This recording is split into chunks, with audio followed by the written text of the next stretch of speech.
গত বছর রানাঘাটে সোনার গয়নার দোকানে ডাকাতি। এই ঘটনায় 4 জনকে দোষী সাব্যস্ত করল রানাঘাট ফার্স্ট ট্র্যাক কোর্ট। 4 জনের যাবজ্জীবন সাজার সম্ভাবনা, কারণ ধৃতদের বিরুদ্ধে রয়েছে খুনের চেষ্টার ধারা।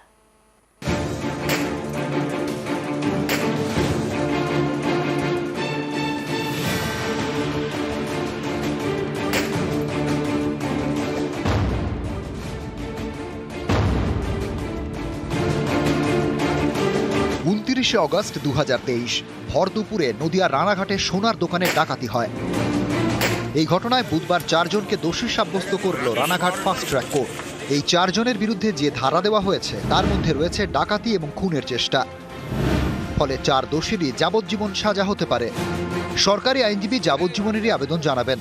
কুন্দন কুমার যাদব, রাজু কুমার পাসওয়ান, রিকি কুমার পাসওয়ান আর ছোট্টু পাসওয়ান, এই 4 জনকে দোষী সাব্যস্ত করা হলো। আমাদের যে সেকশনগুলোতে ওকে কনভিক্ট করা হয়েছে আজকে, তার মধ্যে 2টো সেকশন আছে যার ম্যাক্সিমাম পানিশমেন্ট যাবজ্জীবন। কোর্টের কাছে স্টেটের তরফে বলবো যে ম্যাক্সিমাম পানিশমেন্ট যেন দেওয়া হয়। এই আদেশের আমরা সন্তুষ্ট নই। আমরা এই মামলা নিয়ে উচ্চ আদালতে আবেদন করব।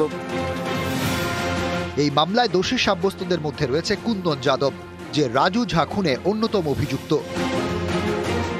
গত বছর গ্রাহক সেজে রানাঘাটে সোনার গয়নার শোরুমে ঢোকে দুষ্কৃতীরা।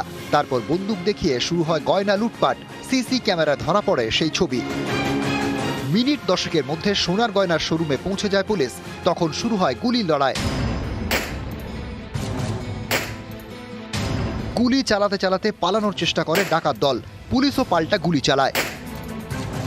ধাওয়া করে 4 ডাকাতকে ধরে ফেলে পুলিশ। পরে ধরা পড়ে আরও এক দুষ্কৃতী। ধৃতদের মধ্যে 2 জন গুলিবিদ্ধ হয়। হাসপাতালে মারা যায় 1 জন। ডাকাতির আগে 5 জনই কল্যাণীতে ঘাঁটি গেড়েছিল। তাদের থেকে লুট হওয়া গয়নার বেশিরভাগই উদ্ধার করে পুলিশ। এই মামলায় 70 দিনের মাথায় চার্জশিট দেওয়া হয়। 149 দিনের মাথায় দোষী সাব্যস্ত। রানাঘাট থেকে রঞ্জিত সরকার, নিউজ 18 বাংলা।